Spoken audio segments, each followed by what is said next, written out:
we're going over the Commander cards most worth buying for the month of September. I'm Mia, and I birthed Miso. I'm not Miso's dad, I'm Beezy, but I am the dad who stepped up. We're the Nitpicking Nerds, sponsored by Card Kingdom. This is the site you should be going to if you want to support the Nitpicking Nerds channel and buy Magic cards for reasonable prices, because they give free shipping on all orders $50 or more. Plus, you can see exactly what we would recommend buying in our specific link. It's a fun little place to go. Sealed, singles, a little bit of everything, even a sale page. Go there right now, tell them we sent you. We're also sponsored by Dragon Shield, best sleeves in the multiverse. Good sleeves. If you use the code Miso?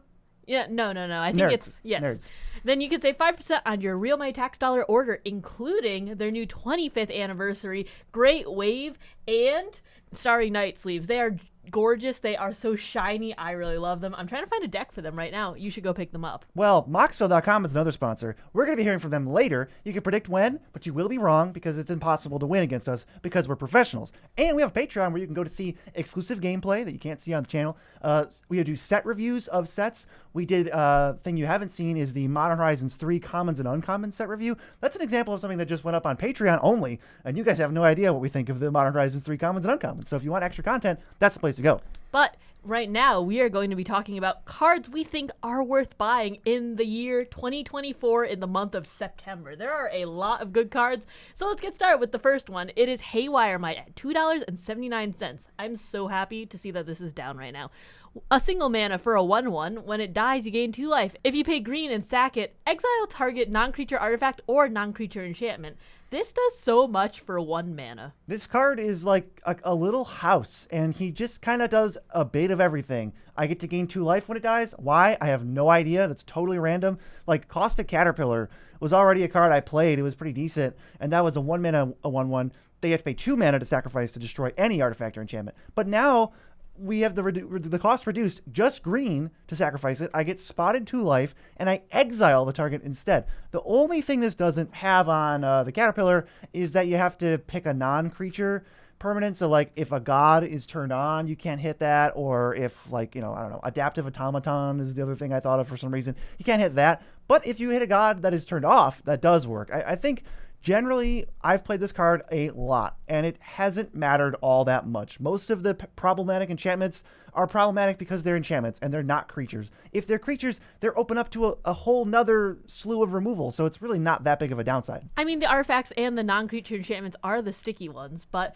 with Haywire Might, I do like the fact that it sacrifices itself and not just exiles. I've seen this way too many times out of Carador. Oh, okay, bring it back, sacrifice it again, exile your stuff. I don't know who would do that, but it is very, very good. And if you can consistently bring it back, you'll be getting a lot of gaining life triggers, and you'll be able to exile a lot of those pesky, like, non-creature enchantments or artifacts. Plus, it's less than $3. That is so worth it for, like, this level of removal that we get. It's really unmatched. The Caustic Caterpillar is the closest, and I'm telling you, it's a big step down. I did not want to pay $6 for this. I think it topped out at like $6, but $2.79 is about right. I think this is a good price point for where I want to be paying for this. It feels pretty good. We also have Lumra, Bellow of the Woods at $12. This is 4 green for Star Vigilance Reach. Lumra, Bellow of the Woods' power and toughness are each equal to the number of lands you control, and then when Lumra enters, you mill 4 cards, then return all land cards from your graveyard to the battlefield tapped. I think every version of return all your lands from your graveyard to play, it already catches my eye, and I'm already looking at it. This helps you. It gives you more cards to look at and mills you 4. So all these graveyard decks, all these landfall decks, all these graveyard landfall combo decks are like paid off massively just from this thing. And then what do you get left over? You get like an 8/8 or a 12/12 or something, or maybe even more, depending on how late the game has gone. Honestly, I'm kind of shocked to see it at $12 so soon after Bloomburrow released.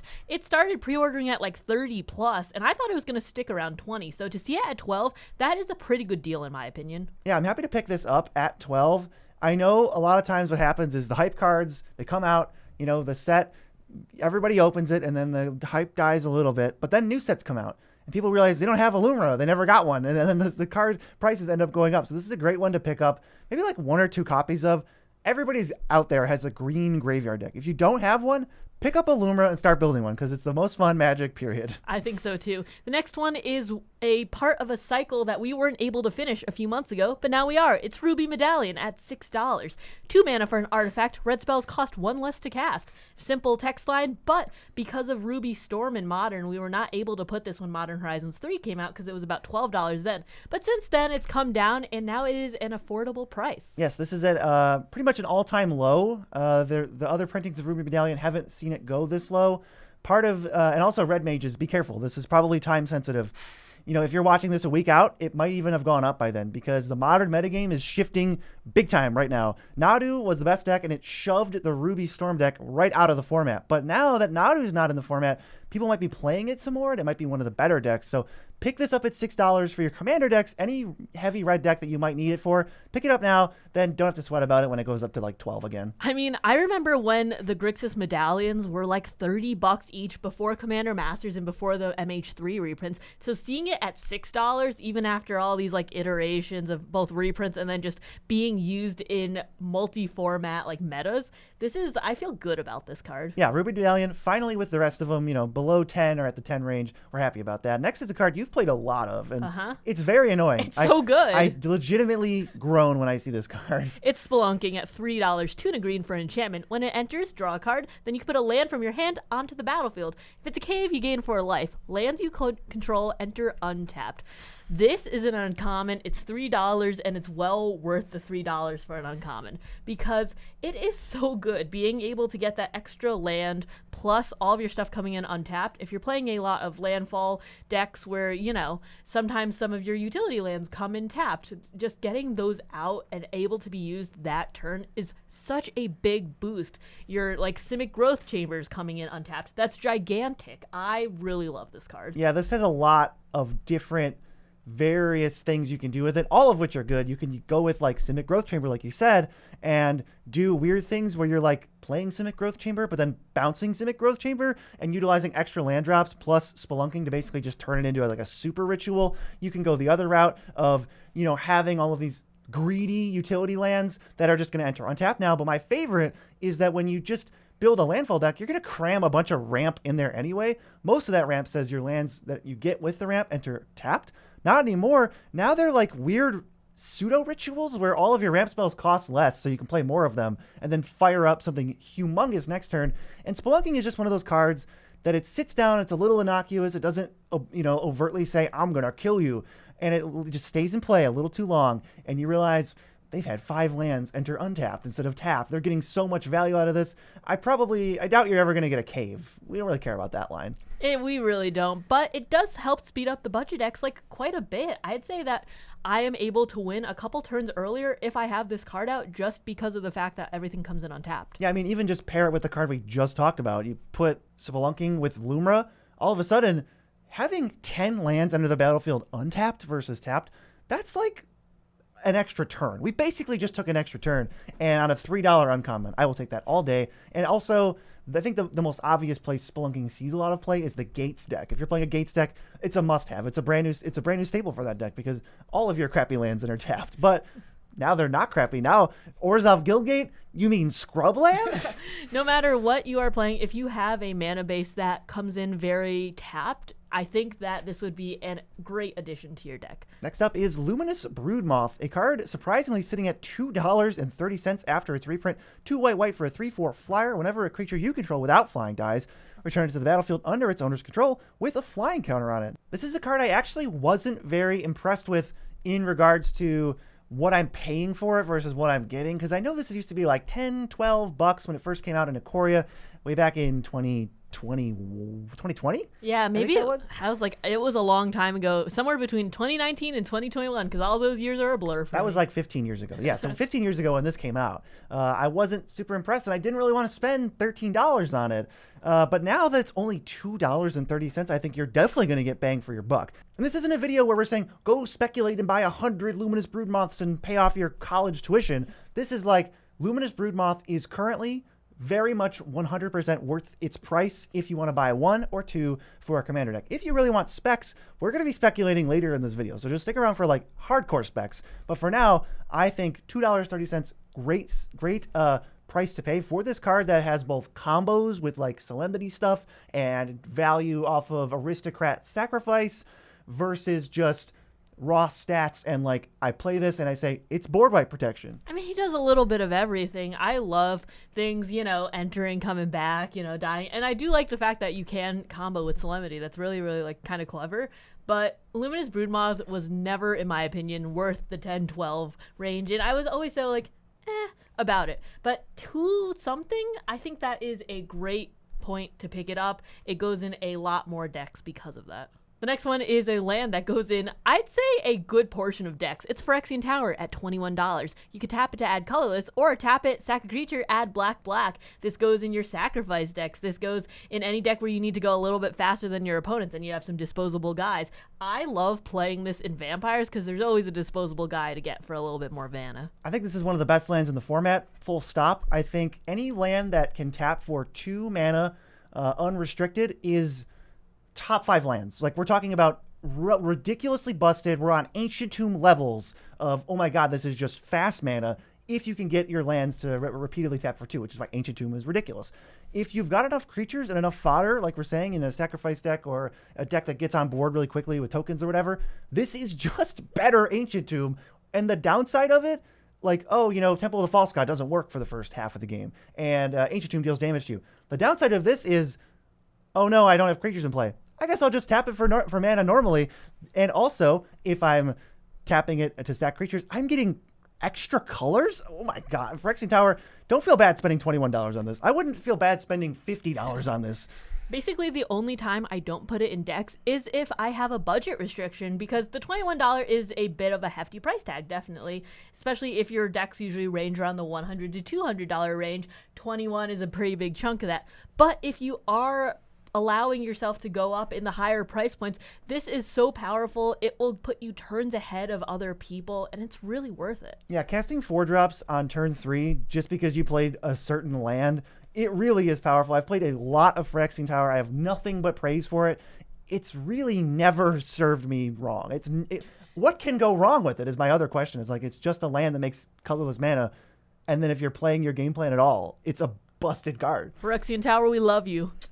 Up next, we've got an absolute staple in mono green stompy, big power matters, or Elf Ball. It's one of our channel favorites, Selvala, Heart of the Wilds, $8.50 for this lady. 1 green for a 2/3. Whenever another creature enters, its controller may draw a card if its power is greater than each other creature's power.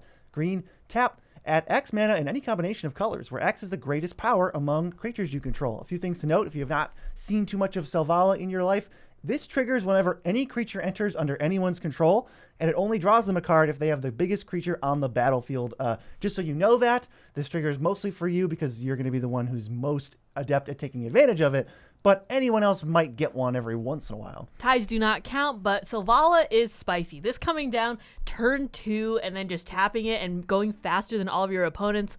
I have this in as the commander of a very high-powered deck, and this just ramps things out as very, very quickly. But if you have other ways to cheat out big creatures, or just have it tap for more, you can be getting those card draw effects. You can be tapping it for way more mana, and I love the fact that it is any combination of colors. So if you are able to get that green mana to tap her very, very consistently, then you can just get whatever colors you need. Yeah, like you said, a common play pattern is going to go Elf turn 1, then turn 2 Selvala, and now you're in some serious trouble. This card does combo pretty easily, actually, because it taps for mana with such a low investment. If you do the work of getting power in play, then all of a sudden you can, tap her and pay 1 green and make 5 mana. Well, now we're in infinite combo territory with Staff of Domination or Umbral Mantle or one of those things. Sort of the Peruns might also work if I'm remembering it right. Those cards are all going to go infinite with this, which means this is a combo piece. This is a card draw engine, and this just accelerates you a ludicrous amount of mana. There's even other wacky combos, you get into with critical mass stuff, where if you've got Deadeye Navigator and your creatures have haste, well, guess what? Selvala still goes infinite. So this is always a card I'm mindful of. You have to kill it. It will run away with games almost by itself. Not literally, because it needs a friend, but almost literally by itself. And for $8.50, we've been preaching this card for years. since it's been $22, of course I'm going to tell you $8.50 green light. I think Selvala is also one of those commanders where it's so easy to build it at like a mid power level because it's just an inherently strong commander. And then if you like really like it, you can upgrade it to be very, very powerful. So if you want to start making your way, with the arms race of all your friends, which we often get caught up in, just making it your high power deck, you could just throw bits and pieces and still have it keep up with the table because there's so many good green stompy cards that are like budgety or like mid game, and then you can just kind of upgrade it and kind of make it whatever power level you want. Yeah, because as much as we're praising her in the 99, she's just as good, if not better, in the command zone. Just like Moxfield should be commanding your use of the internet. When you log on to your computer and you open a tab, Moxfield should be your default browser because Moxfield's the best place to build decks, period. Moxfield can't be a default browser, but it can be your homepage and anything else you might want. Now, we're working on the technology for default browser, I think. Moxfield is amazing. You can follow people, you can have them follow you, and see when they actually update their decks. If you follow us, you can see every time we make a change to our decks, it will show you in your home screen if that's what you want. I really appreciate those two separate features. You can follow people, but also they can follow you. And you should go consider following us on good old Moxfield.com. We love you, Moxfield. Our next card, which is Vesuva at $6. You can have it enter tapped as a copy of any land on the battlefield, like Field of the Dead, for instance. Yes. I mean, I really like Vesuva. I bought it at like $18 to make copies of Field of the Dead, but seeing it at $6 because of the pre-con reprint is really, really awesome. And I do like the fact that it can copy any land, including your opponent's. This was a card that was a little bit out of my field of vision for Commander because it was very expensive for a long time, and I was like, I just don't want to experiment with this card. I don't have a deck that I love it for. I really don't feel like building a deck and needing to spend $30 on this. But now that it's, years have passed and it's down to $6, maybe it was $20 before, now it's $6. I'm very happy about it. And I have slotted it into a deck where I am spamming Field of the Dead. Yeah. Oh, wow, really? I am the villain, but I want multiple Field of the Deads, or you want multiple Valakuts, or you want multiple Phyrexian Towers. Phyrexian? I don't even think that's legendary. No, it can't. It's legendary. Sure not. But you want multiple, whatever the best land is. Even something like Simic Growth Chamber is a very valuable piece for certain decks. So the versatility of this card is fantastic. It really can't go that wrong for you.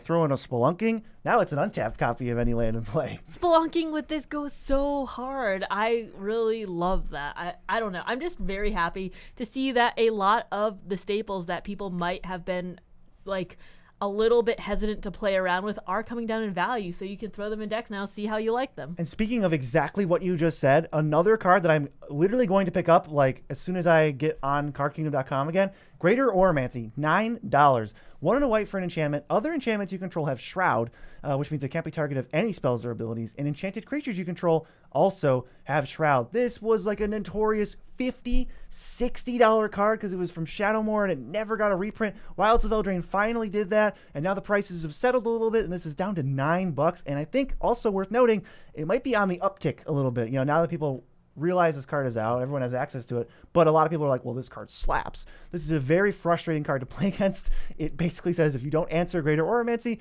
you're not going to be able to stop anything else. I mean, I think I slept on the fact that this was reprinted in the Enchanting Tales because we had Rhystic Study, we had Smothering Tithe, especially the anime one. There was Necropotence. I feel like those were the heavy hitters that everyone was drawn to. And then Greater Oromancy kind of like slipped under the radar, even though it is incredibly powerful, especially if you are running those enchantment decks or enchanted creatures decks, which this deck or which the set revolved around with like the roll tokens and such. Yeah. So roll tokens aside, I think you're going to throw this in heavy enchantress decks. It's going to be ridiculous. Your enchantment creatures will have Shroud even if they are not enchanted because they are enchantments themselves. The only note is that when your enchanted creatures have Shroud, don't think you can put more enchantments on them. Finish up your suit of armor first, then play Greater Oromancy because you won't be able to enchant them. However, I'm going to look forward to enchanting them by putting enchantments from the graveyard onto the battlefield directly,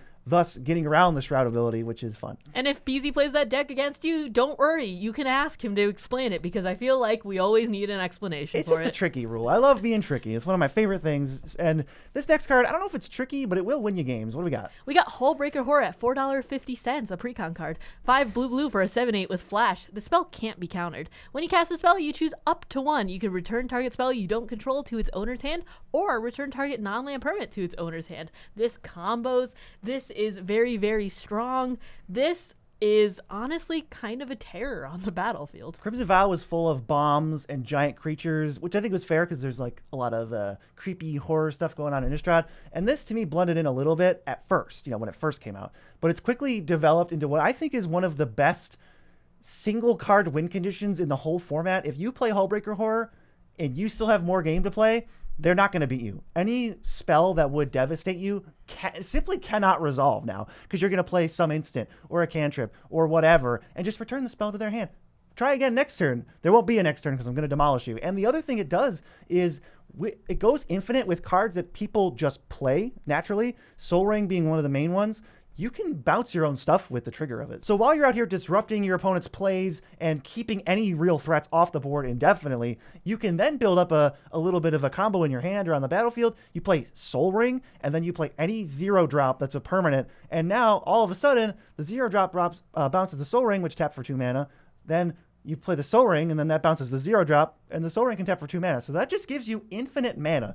So we've got like an infinite combo card that works with cards you're playing anyway, and also just a card that dominates the entire game with very little effort. It did not need to be this good, but it is. 7 mana, this is a great top end. This can go in a lot of different blue decks so long as you can get those 2 blue pips at the end.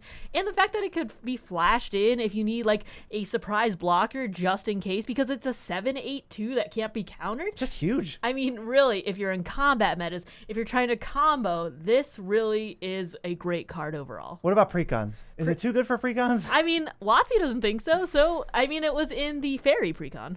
We're going to move on to one of our favorite angry babies in the entire format. This is Anger, $3.50. It's 3 in a red for a 2/2. It's got haste, and as long as it's in your graveyard and you control a mountain, creatures you control have haste. This card is terrible if you cast it. That's kind of the only thing about this card is you never want to cast it. You always want to discard it or mill it or entomb it or stick it in your graveyard somehow, because controlling a mountain is so trivially easy that now having this, it's not even a permanent, I don't know what to call it, having just an emblem, a static effect that says your creatures have haste is really tricky to get around. Your opponents are going to have to specifically take Anger out of your graveyard or destroy all your mountains, because otherwise you just get haste. I mean, you're going to want to be playing a heavy red deck so you can actually get those mountains, but in red, it's very hard to get real card draw. It's very easy to get the draw discard effects, so this plays into Anger very, very well.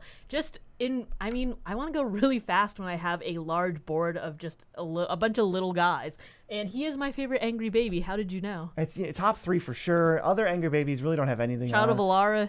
Wow, I was surprised you could even name a second one. That's good. Yeah, Anger is the best angry baby. And the thing that I like the most is gotta be the uninteractability, the assurance that if I have this in my graveyard, there's almost nothing you can do. Bajuka Bug, Boggart Trawler, Soul Guide Lantern, like there are your answers to this thing, and that's fine because none of that affects what my actual board looks like. So the disaster scenario is like I spend 0 mana to put this in the graveyard by just resolving other spells and then create a must-answer threat for you. If I can keep those types of exchanges up over the course of a game, I'm going to win for sure. The next card is Assassin's Trophy at $3.50, reprinted in Assassin's Creed. Black-green for an instant. You destroy target permanent an opponent controls. They can search their library for a basic land and put it on the battlefield, not tapped, and shuffle. I like this card a lot. It just really targets everything, including Field of the Dead. The thing we look for most on removal is either efficiency, costing the fewest amount of mana to do a specific job, or versatility, doing everything for a little bit of a premium. The cap, I think, on versatility is I don't really want to spend more than 3 mana to be able to answer everything. This, of course, meets that bar by only costing 2 mana and being an instant. We love to see it. And it, like you said, it hits all of the types, even lands, and I think lands are some of the most problematic, difficult to answer things.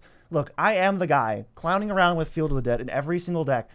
I know this is a very played card, but this previously was a very expensive card as well. So if you didn't know that it's down to $3.50 for Assassin's Trophy, pick this up, play it against me. You're going to need removal for my stupid Field of the Dead. I mean, there's so many problematic lands running around. The Three Tree City just came out for all the Kindred Get ready decks. for that, yeah. I mean, the Field of the Dead nick those. Phyrexian Tower. Vesuva, if it copies something really, really good. Honestly, also Cynic Growth Chamber. Yeah, honestly, it's just there are a lot of problematic lands that people can get way too much advantage over, and having something in your toolbox to be able to hit them never fails me. And even if I have to use this on just an enchantment or something, not mad at that either. Yeah, maybe I need to clarify. I'm extremely happy if I can remove anything with this. The ability to hit lands 10% of the time is clutch because there's a lot of annoying lands, and sometimes you want to hit them. But most of the time, just treat this as literally whatever your biggest problem is right now, it is gone. Rhystic Study getting you down, cool, eliminate it. Smothering Tithe about to draw a bunch of cards would make treasures, get rid of it. Field of the Dead, save it because BZ's your friend. Grave Titan making too many 2/2 zombies somehow, you can kill it. I'm just a sucker for this card because my friend just Radiant Performered this card onto both of us and destroyed every permanent we had, including all of our lands, and we didn't run enough basics for it. So you can also do that if you run the colors for that. Yeah, if you thought this card was a little bit too bare bones, a little bit too efficient, you can take the Magical Christmas Land approach and Radiant Performer and Assassin's Trophy. Either way, there's two wolves inside of you. You got to pick which one you let speak. We're going to go next to Scoot Swarm, a $7 card that we previously mentioned. I think the last time it was on this series, when Zendikar Rising came out, it was $2, and we said it was worth buying. And we're still saying it's worth buying at $7, and it'll still be worth it at $10. 2 and a green for a 1/1. Landfall, whenever a land enters, you create a 1/1 insect, and if you control 6 or more lands instead, you get a copy of Scoot Swarm, which makes copies of itself because that's the ability on it. So now if I play a land that's a fetch land as my 6th land, I get a second Scoot. I go ahead and fetch to get a land. Now I get 2 more Scoots, bringing my Scoots to 4, and it goes to 8, 16, 32, 64, and past that it gets to meme numbers because it really doesn't matter. Your opponents are dead, and all you did was invest 3 mana into this. Growing exponentially is so powerful, and it is worth the chunk of your budget. I have this in a $100 deck. This is almost 10% of that budget, and it's worth it. It is that powerful, really. It's an army in a can. It's a must-answer threat, and it's one of the threats that when you deploy it, if they don't have removal right away, obviously you don't deploy this on turn 3. You wait until turn 5 or 6 when you can hit the 6th land. When you deploy this and you get a token, what are they supposed to do? Now they have to burn 2 spot removal spells on it, and of course a board wipe will always take it out. But we're talking about a 3-mana card that by itself demands a board wipe, or they lose the game. This is a winning board state right here.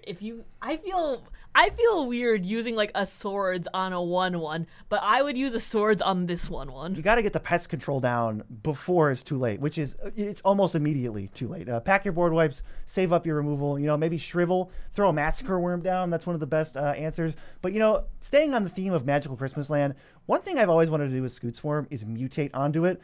Because, if you mutate like a Dreamtail Heron, now your Scoot Swarm is a 3/4 flyer. And every time you make a copy of it, you get a 3/4 flyer Scoot. I was so angry. I made like 100 Scoots, and BZ played Azuri's Predation, and I was not happy. I stole that one. I won that game. Well, I stole that board state. Okay, I won that game, but whatever. My God, who was that? Nobody asked. The next card is Reanimate at $9.50. This is incredibly powerful. Black for a sorcery. Put target creature card from a graveyard onto the battlefield under your control. You lose life equal to its mana value. If you want to live in Magical Christmas Land, you put Villas, Broker of Blood, onto the battlefield. But this can steal a creature from anybody's graveyard, so if you're going against a real big graveyard or mill deck, you can take their best creature. If they milled a 9-drop, you lose 9 and you take it for yourself. This card being so cheap as a spell could possibly be at 1 mana. I mean, there's no 0 mana sorceries that I know of. Anyway, this spell being dirt cheap to cast and letting you choose from everyone's graveyard almost means that realistically you could slot Reanimate into literally any black deck and have it be a functional or very good magic card. So that's the floor. And the ceiling is I'm milling cards. I'm tutoring into my graveyard. I'm dumping stuff as fast as I can. And now I'm going to get the best possible thing, bring it right into play. When you do that, Reanimate becomes better than a tutor. When we stack our graveyard full of the best goodies in our deck, that sort of becomes our library. And now for a single black, instead of like tutoring a card and casting it, I'm just going to skip all that. I'm just going to find the card and then just put it on the battlefield, saving me a ton of mana. And oh no, let's even say I lost 12 life. I don't care. I started at 40 for some reason. That's way too much. I got life burning a hole in my pocket. I got to get rid of it. I will trade 8 to 12 life to have an 8 to 12 drop on turn 3 or 2 or even 1 if I can mill them that fast. That is just such a powerful effect, and it will make you the threat immediately. We did talk about the exchange rate of paying 1 life for 1 mana being very, very strong, and that is an exchange most players are happy to make over and over and over again. That's actually what this is. Instead of paying 8 mana for an 8 drop, you pay 1 mana and then you lose 8 life. So you're trading 8 life for really 7 mana. But that is well in my favor. I'm happy to repeat that as many times as I can. I mean, you only need 1 life to win in Commander, and also just getting an 8-drop faster than everyone else. That's going to make them take way more damage in the long run. Yeah, I would say it's almost an offer you can't refuse, which is a $4.50 instant for blue. You ever hear of a Rinstant? Look at that great segue. And it counters a non-creature spell. Its controller creates 2 treasure tokens. I wasn't sure about this card in the beginning when it first came out. Quickly became very happy about it, and it recently got reprinted, cutting its price in half. So this is your PSA. If you have not tried an offer you can't refuse, I have it as good as or better than Swansong, and Swansong is $15 right now. This is such a budget move, such a competitive move if you want to scale all the way up. Owning 10 offers you can't refuse really can't go badly for you. You can slot them anywhere. I was also kind of skeptical when this first came out because I didn't know about the trade of 2 treasure tokens for the non-creature spell, but the fact that you can hold this up for only 1 mana is what really makes it slot into any sort of deck. $4.50 is a great price to pay for this. I seriously would recommend you get like 3 of these and just sort of have them on retainer, even if you don't have homes for them right now, because I know this is going to be a card that just keeps creeping back up to $10 before it's eventually reprinted and, rinse and repeat. But I don't see it going too much lower than $4.50. However, it's time for our favorite game, the speculation game, where each month we buy 5 copies of a card, and at the very end of the year, after we do this for 12 months, we're going to compare to see who did better. Now, Mia, what was your previous spec, and what do we got now? My previous spec was Opalescence, and I am up $4 for it. However, I am playing the long game on that, and I am hoping that Duskmourn will make it so a little bit more tempting because it's on the reserve list, and I'm hoping that goes sky high. But for that, also, I'm specking on another Duskmourn type of thing. I spec'd on Great Unclean One, which is from Warhammer 40k. It's $1.79, and at the beginning of your end step, each opponent loses 2. Then for each opponent who has less life than you create a 1/3. I think that this is a good spec. Don't quote me on this, but from the little that we know about the precons, there's a black-red one, and the description sounds like it is group slug, kind of like Mogus. I'm not sure if they're going to be reprinting 40k cards anytime soon, so this is the card where I kind of want to be specking on. I think that's cool. It's tough to say what a group slug precon is going to look like, but I think it's fair to say that you are going to mostly have more life than your opponent, so this might be a good spec. Now, my previous spec worked out very well. I spec'd on Nesting Dovehawk at $11 or so. I'm up like $16 on that. That was like top tier spec, so I can't complain. My new spec is going to be Swarmyard Massacre, which is currently $4.49. You get a couple things, and then you board wipe. That's everything that's not like spiders, rats, squirrels, whatever. I'm just thinking, so this is a precon only card, and it's very niche, but it hits a couple of big decks like spiders and squirrels and rats. I think this is a card that will go up over time, very much like its namesake Swarmyard. I mean, there are so many people who play within those niches. I don't mean spiders, but with rats, with like the Ashcoat players, Ashcoat is so expensive right now. And then obviously there's Hazel players now, there's Chatterfang players, and there's just so many. I could see this card going even higher, and I don't see them reprinting it anytime soon because it just came out. Yeah, and it's a one-sided board wipe for those decks. So if you want to see more specs and more cards that we think are most worth buying for the previous month, that's a video you can click literally right now. There's nothing stopping you. Please